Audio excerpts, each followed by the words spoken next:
All right. Hello, everybody. Welcome. Today, we are going to paint this little sketch that I have. And I actually got the orientation right on the live setup. So you should be able to see my palette fine while I'm painting. And I also wanted to try something a little different, and that is talking about something else that's not painting while I'm painting. I have no idea if it's going to work. It's kind of just an experiment. So we'll see how that goes. But I am keeping an eye on the chat. So if anyone wants to ask any questions about what I'm painting or what I'm saying, feel free to just like pop it in there and I will do my best to answer it. Okay. So before we start, I just wanted to show you that like I have this sketch. I originally did it in my sketchbook on this sketchbook page. Make sure you can see that. And I don't actually usually shade my drawings. Obviously, I was in a shading mood, I guess, on this one. But I don't usually shade them because when you have a sketch and you watercolor paint it, it all shows up. So if I painted right on top of this, all of the shadow would show through because watercolor painting is transparent. And so, anyway, but since I did shade this, I'm putting up in front of me, just over there, so I can see, my thoughts before, because it's basically just going to get painted right out of my head, or I'm going to be using the sketch as a bit of a guide. But anyway, after that, I just scanned it, lightened it, and then printed it on this watercolor paper, which I believe is Arch's 140-pound cold press paper. So that's kind of the art side of things. So let's get started. I really have no idea if I'm going to be able to paint and talk about something, but I've had this idea floating around in my head.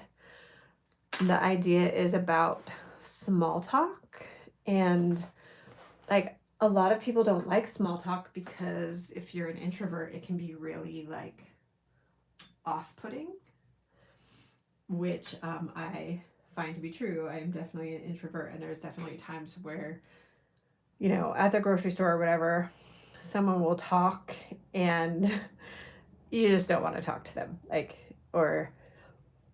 So I have an example of this because it can be stressful. A couple of weeks ago, I was at a drive-through at a fast food place, and the girl in the drive-through window was just super chatty. Definitely an extrovert, or she just felt like she had to be one at work. I'm not really sure.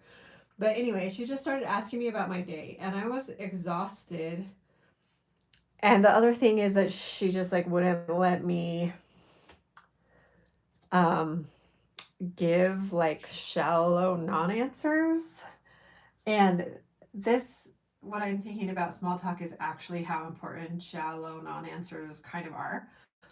But so I would say like, oh yeah, it was good, like something like that. And then she would ask for specifics. So she'd be like, what was good about it? What are you doing? Where are you going? Blah, blah, blah. I was just like, okay, it was good, but I'm exhausted and your questions feel overwhelming. Um, anyway, I eventually said something because it was actually kind of the day I had been delivering some watercolor paintings to an art show. And I was like, I just don't want to explain that to her. I'm exhausted and I want to go home and not explain it.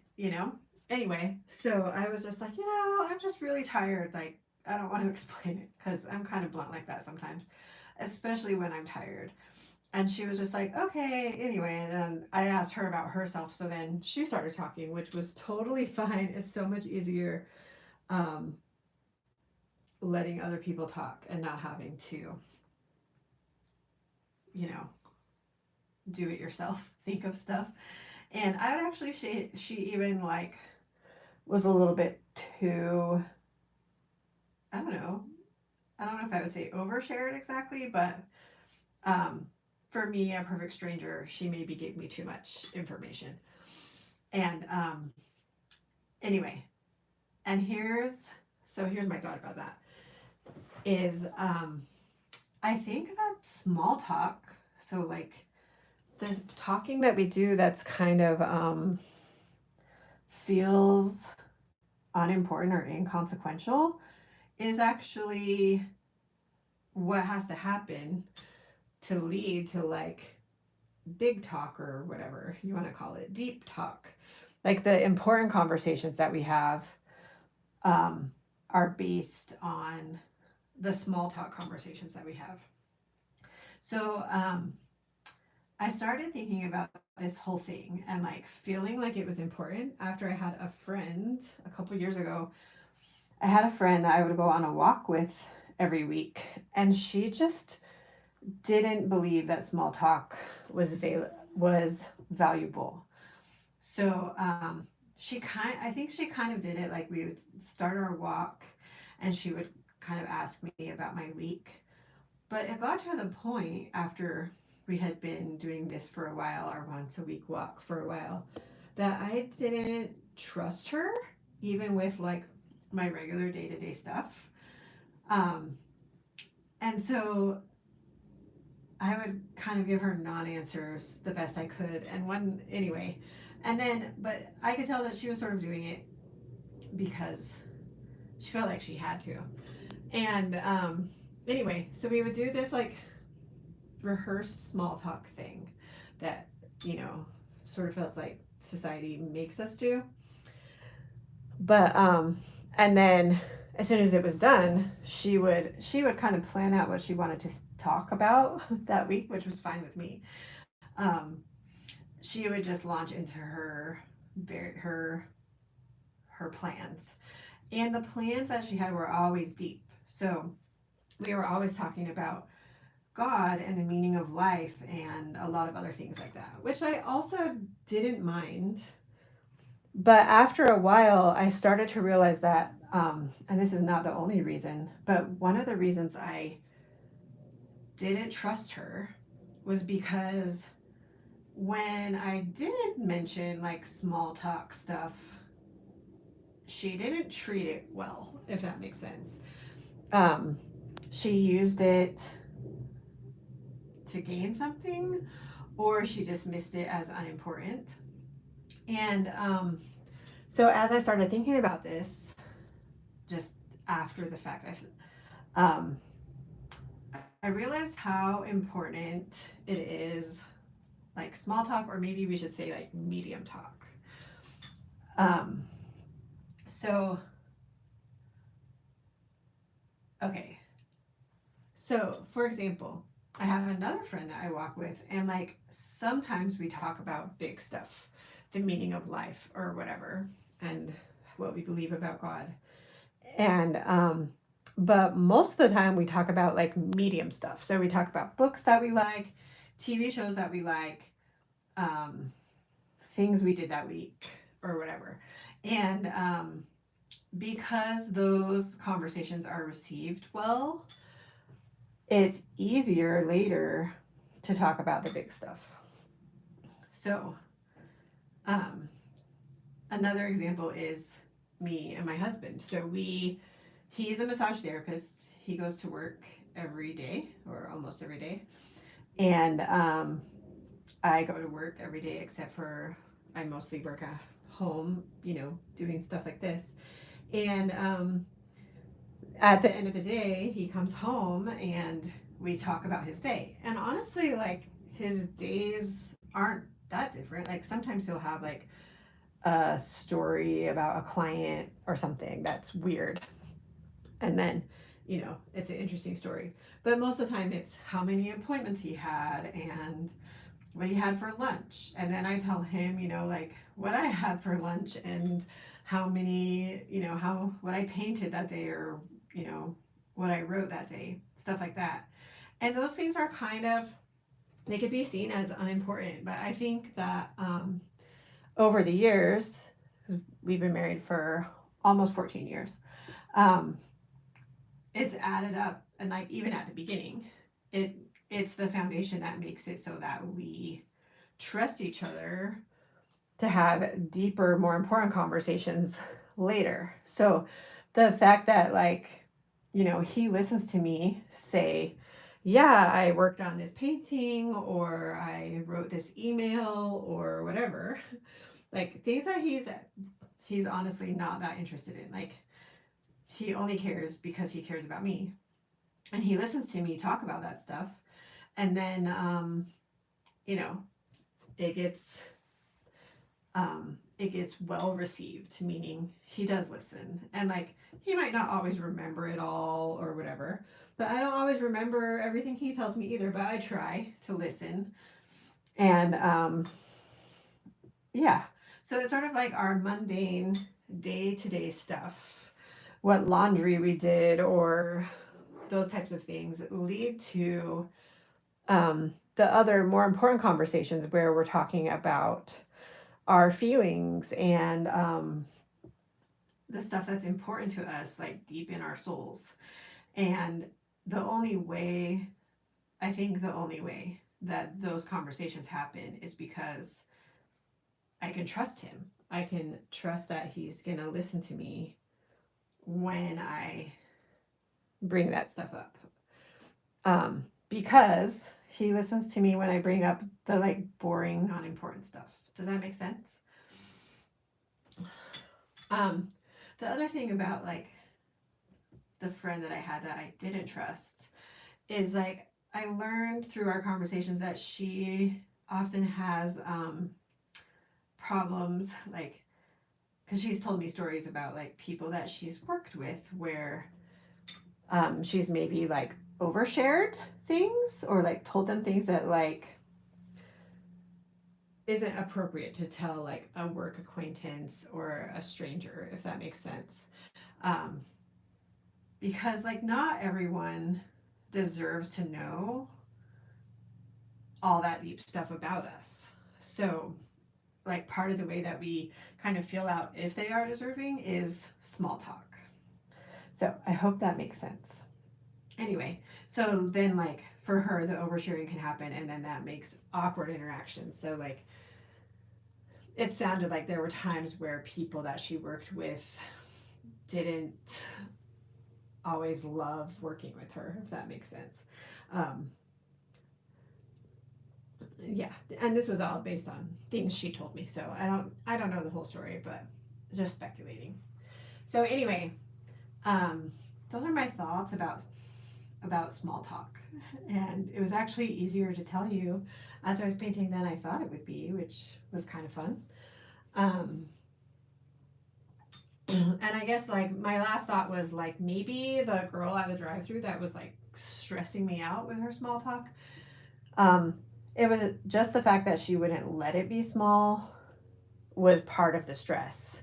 Like, um, meaning like when I gave her answers, it was almost like it wasn't good enough. The answer wasn't good enough, like, anyway. Um, I don't know if that makes sense or not, but anyway, those are my thoughts. That's why I think small talk is important. And if you guys are listening to this, like, hopefully that made sense. Or when you watch it later. Um, okay, so this painting, let's see. He needs another shoulder over here. Um,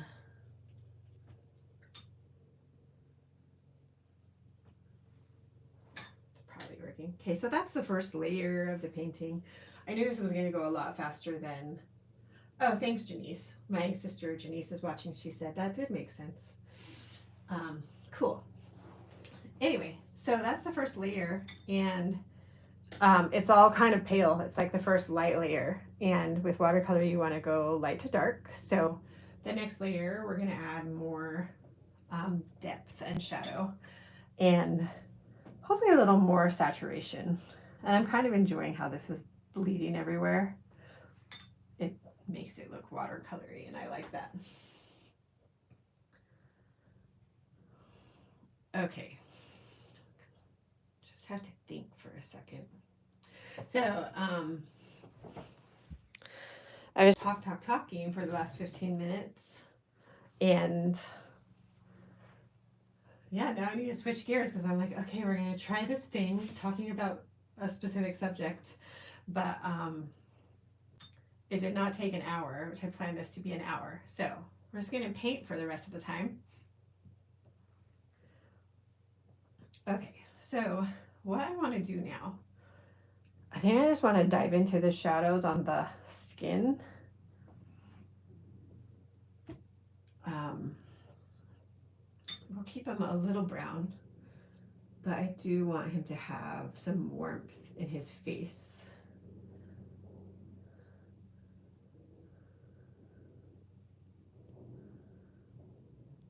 And if you're watching, you could probably tell that I just didn't clean my palette. Like I just left the painting that was here yesterday on here and I'm mixing it together. It makes some like nice neutrals.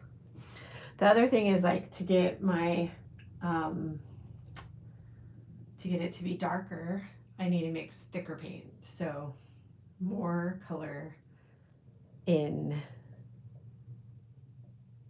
the wash, like less water, more paint, if that makes sense. It's gonna make it darker. So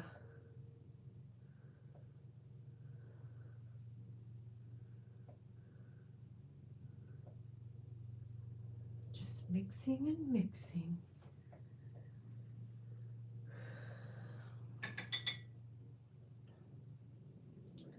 The brush I'm using is a silver black velvet 12 round brush, just in case you were wondering. And I want to do this shadow on the skin, the shadow side of the face, but also the hair, I think. So I'm gonna mix, like, how do we want to do the hair?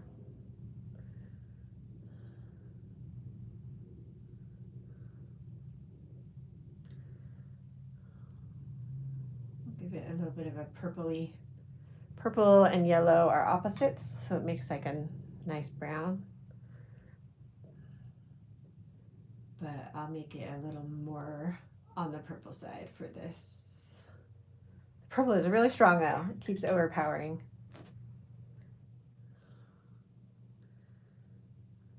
Okay, so this is gonna be my hair color shadow, skin shadow color, and I'll probably add some other color in here as I go.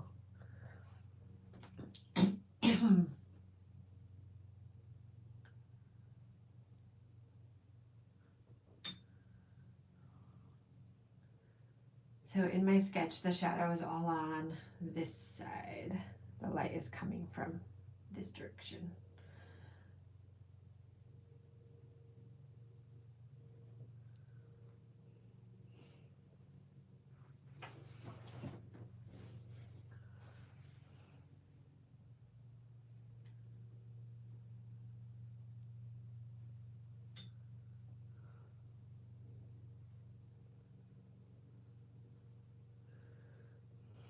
Okay, so I'm gonna do a little bit of shadow in the part.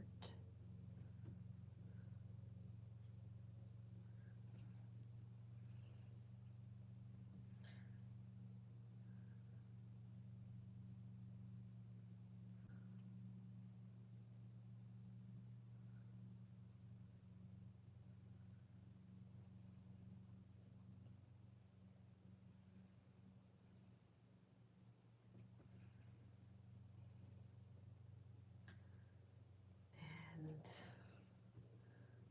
all along there and be in shadow.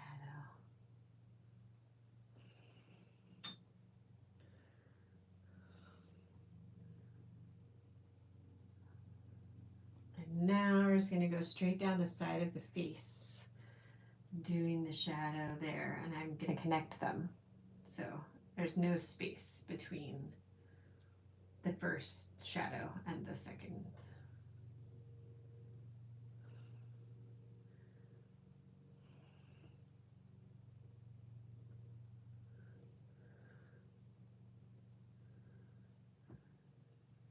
leave a little bit of light on the eyelid. And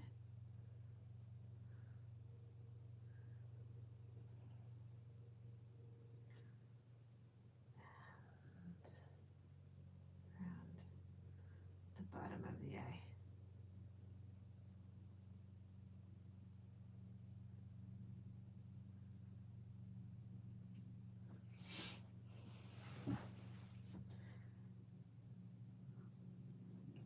And then shadow under the nose and a cast shadow from the nose coming down.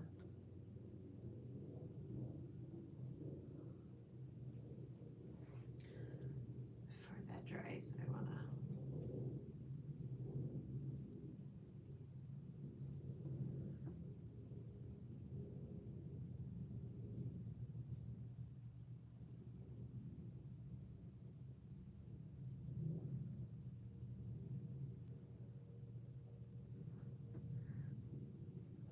the shadow on the chin. And he has cast shadow where his head casts a shadow onto his neck, like that. On the other eye, I'm going to do a shadow on that side of the eyelid and this side of that. Like, my brain just went blank what this is called.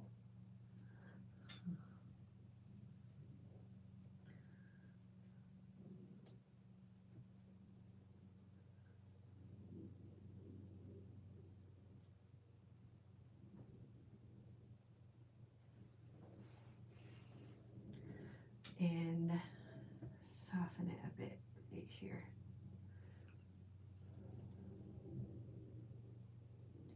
That hair color in the eyebrow. Soften it over here. So the nose is going to have the most highlight on it. And under the eye, a bit of a shadow.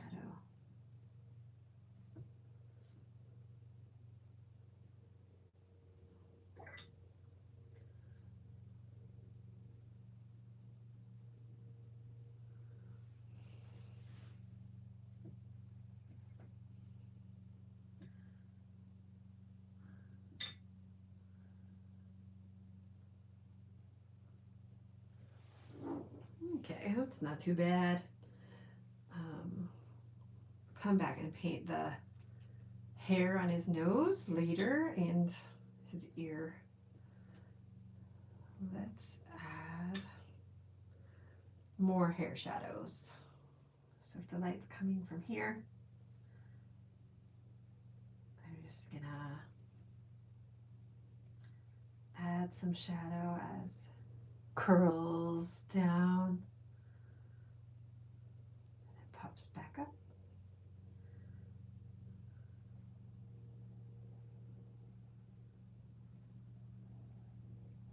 And back here will be all in shadow.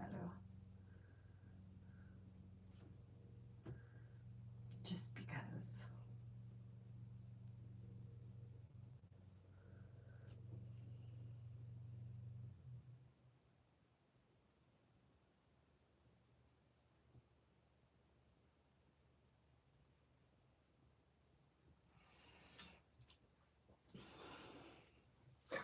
Okay, well this is dry, but while this is still wet, I'm just gonna soften these a bit. So I just have water in my brush.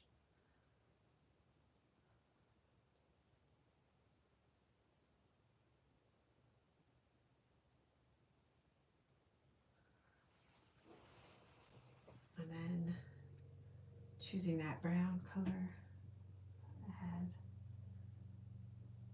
shadow right there. Also on the bottom.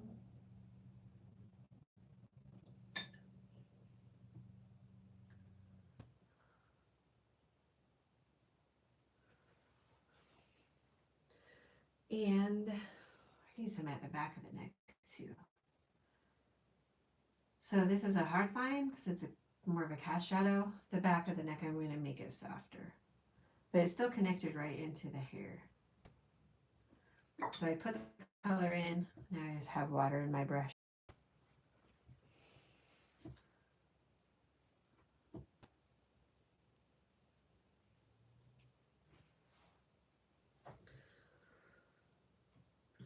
Okay. I think a lot about that is working. But looking a little bit,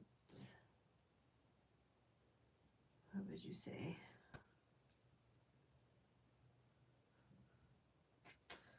I don't know. Too contrasty in the hair, I guess, is what it is. So that's drawing the most attention. Obviously, we want the face to draw more attention. I'm just doing some shadow on the eyeballs, the whites of the eye, for a minute. Okay, so to bring the contrast in the hair, we're gonna do, I guess, the sort of mid-value of the hair, leaving only a little bit of highlight, maybe right here and right here, the lightest part. So back to our hair color, we're gonna mix it again because I ran out.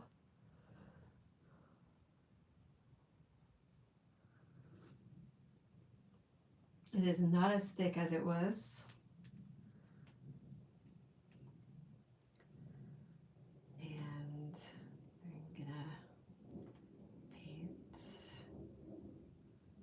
right over the shadow and into other parts of the hair. I don't always paint hair this way, sort of just fill it out as I go. I'm going to switch to a slightly smaller brush. So this is my size 4. That's actually a huge jump. It's a lot smaller brush. Same color.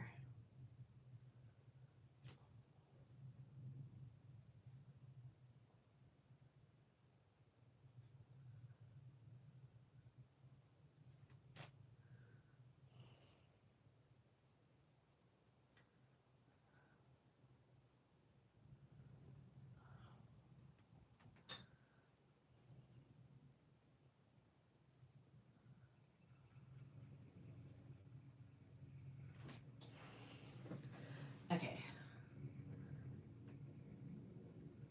So you can see how now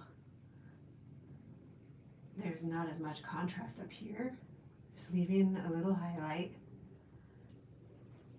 It's not so cartoony looking. It's we were looking at here the most, but now we're not. Okay. Let's do the eyes bright blue. He feels like he's the type of person that would have blue eyes. The type of fawn. So the blue color, I think this blue color is called Windsor Green blue shade or something. It's a Windsor Nude color. I'm just gonna go in and add that. The eyes are pretty dry, so it shouldn't bleed anywhere. All the paint around the eyes is pretty dry. And you're just leaving one spot that can be the highlight spot.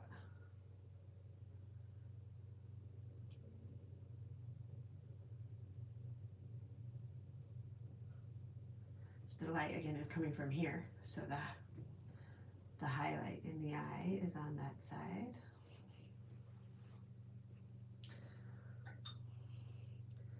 Now I'm going to add the nose, furry nose, and then the ear is furry too. So we'll make both of those things look furry.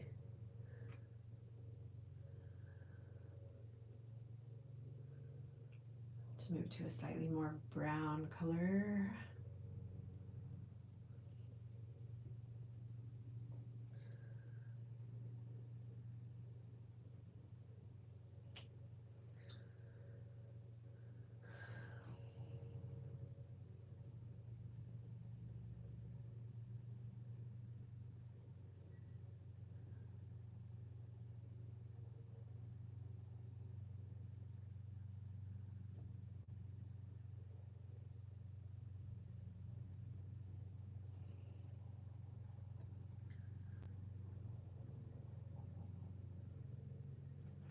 It looks a little furry, I guess.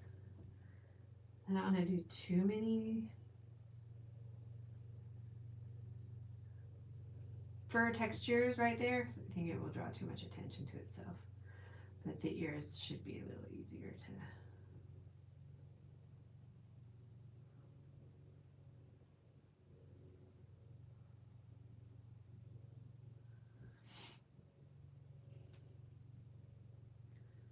Leave a highlight on there.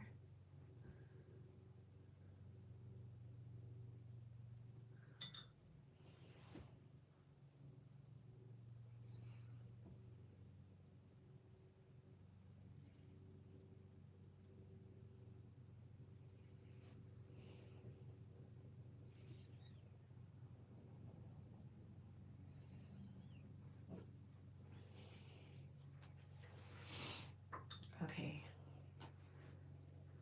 I'm gonna leave. Well, actually, I'm gonna darken the eyebrow a little bit. Not a ton.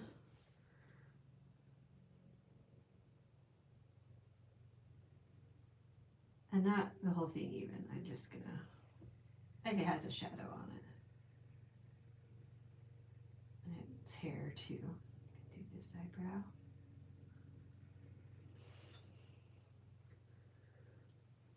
And then we want more shadow on the scarf. So I'm just using the red color that I did for the scarf and mixing it with the hair color basically. So it's a little bit, and then again, more paint makes darker.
Can see a few of you popping in and out. If you guys have questions, you don't have to, but obviously, if you do, you can pop them in the chat.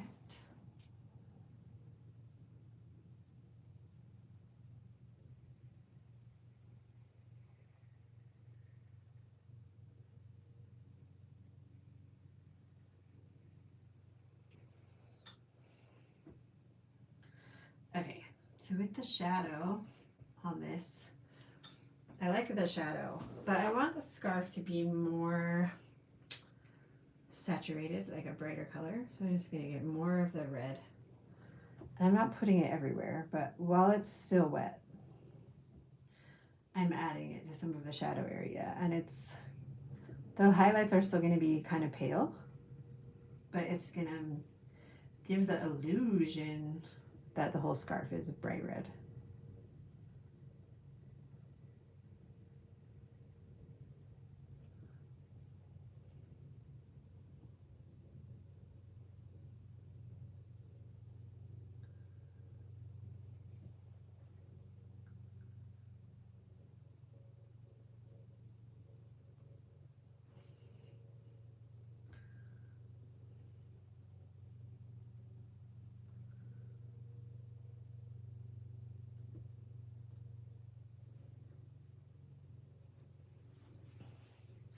I might have overdone it. Oh well. I think I'm gonna leave the shirt just kind of how it is. Okay, now, how long have we been going? 35 minutes. I don't think this is gonna take an hour. We'll see. For sure. The details usually do take a long time. We're now at the detail stage. So I'm gonna mix a dark color.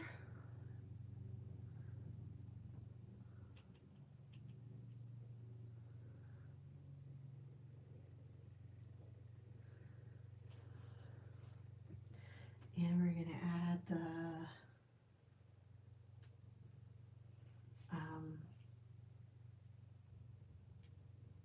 irises and a little emphasis around the eyes.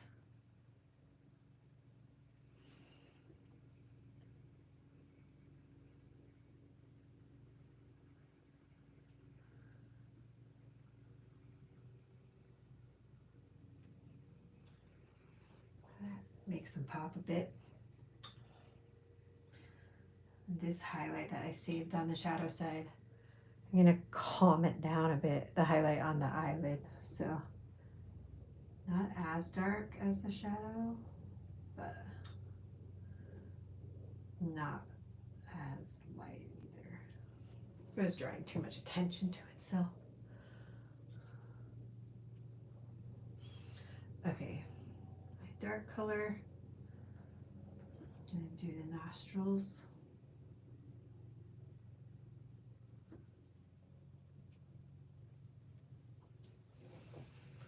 I think I want to do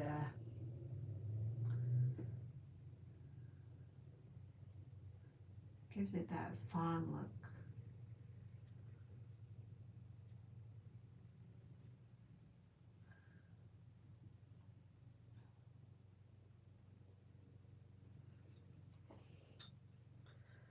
Have this darker. Maybe not quite as dark as the nostrils. Lifting up a bit. Same dark color. Try and mix with red, green, and purple. Red and green are opposites, so they usually make a pretty good dark neutral. The purple paint, it's just really dark paint, so.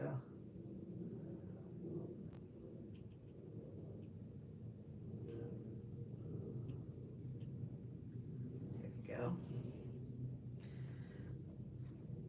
So I'm gonna do a slightly lighter version and go back into the shadow on the ear.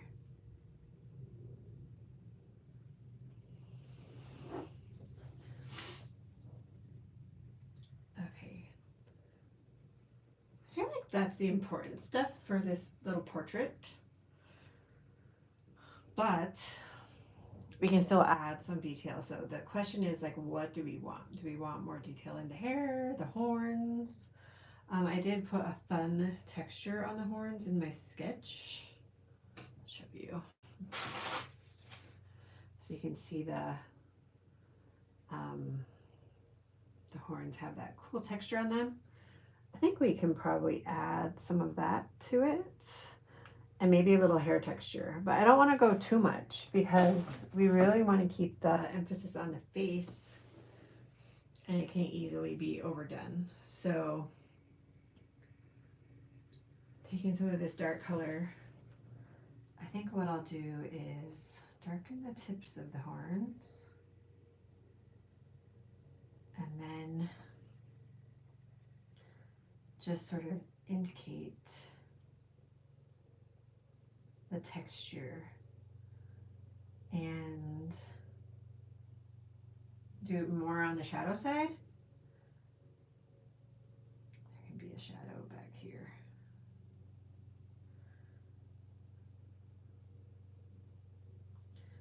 And the texture follows the contour of the horn, so it goes around it.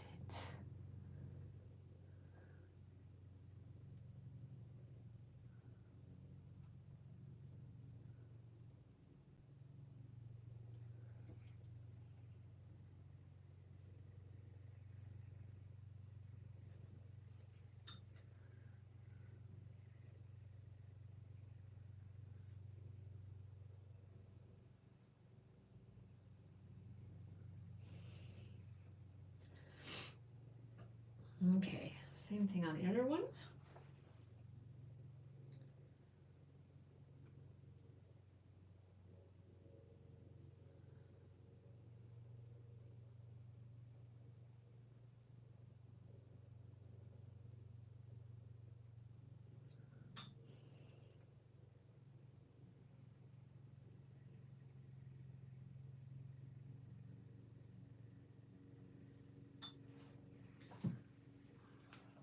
And then we'll do it in the hair a little.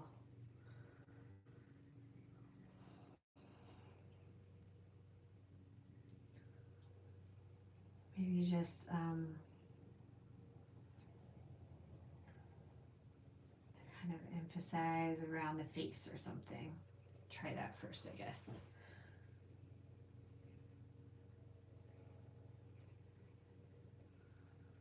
Kind of want to leave this big over here. So I'm gonna not do, maybe a little bit over here, but not do the most of this. So I want darker.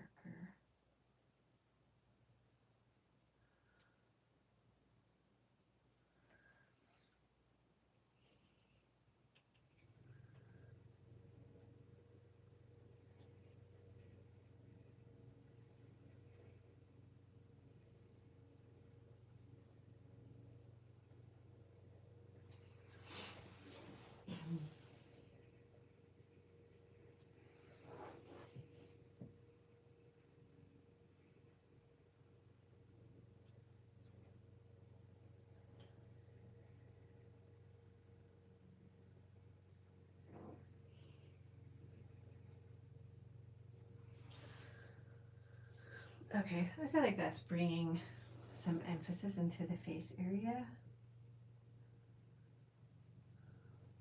Let's do a little bit up here.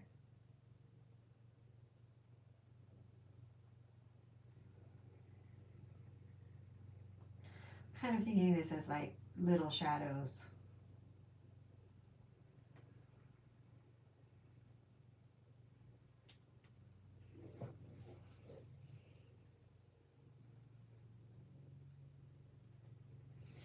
I don't want to go overboard, so I need to be careful. Could just make these hairlines all day.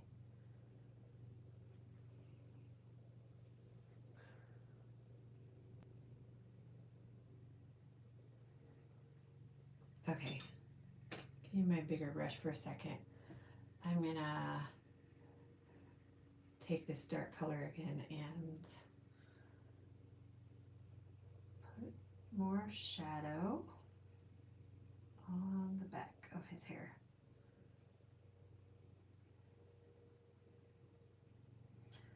So going into it, I'm adding some texture. But once I get around to the back, I'm just gonna fill it all in. We don't need all the hair texture to show.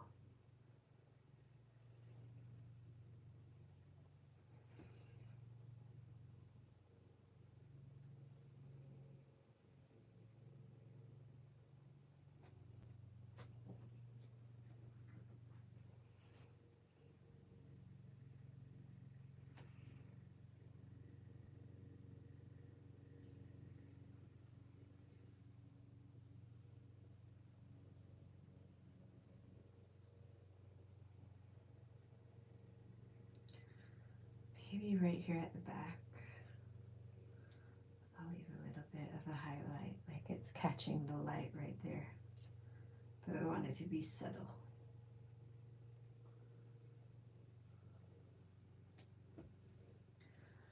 So that's basically just two big shapes.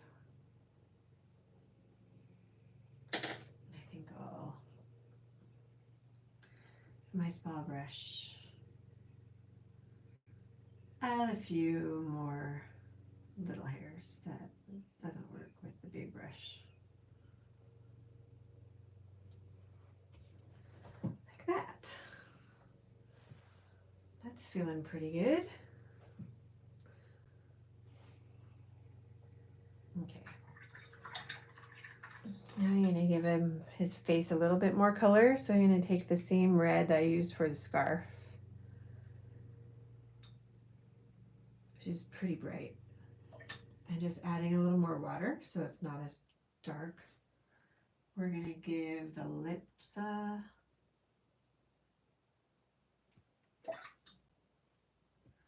little bit of red, subtly. I want it to look like he's wearing lipstick, but just like he has lips. And And give the cheeks.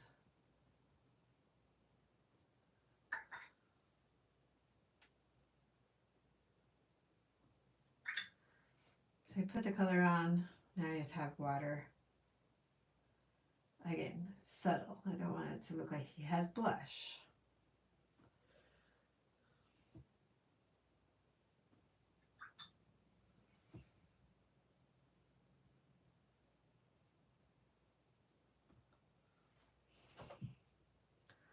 I think that works. I'm just going to dry a little lighter too. So it won't actually show that much.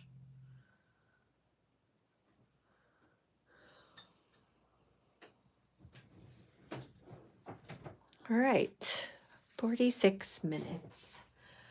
I think that's about done. I'm feeling pretty good about it. So I don't know if you guys have any last questions, go ahead and let me know. But I assume you probably would have put them in there if you had them this whole time. Okay, I said I wanted to leave this, but now I'm staring at it and it feels not quite right. So I'm going to add more shadow right there.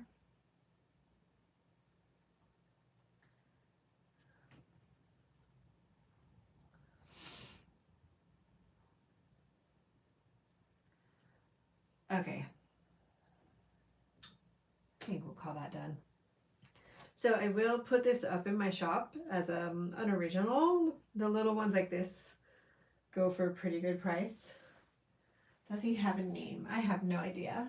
I don't think so. I called him the Roguish Faun in the YouTube thumbnail. So I don't know. He's a fawn rogue, but I don't know what his name is.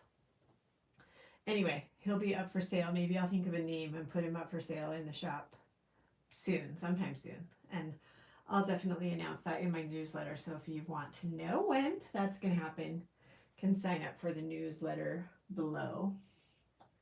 Sounds good. Thanks, Janice. Hope you had fun watching. Okay, that's all. Thanks, guys.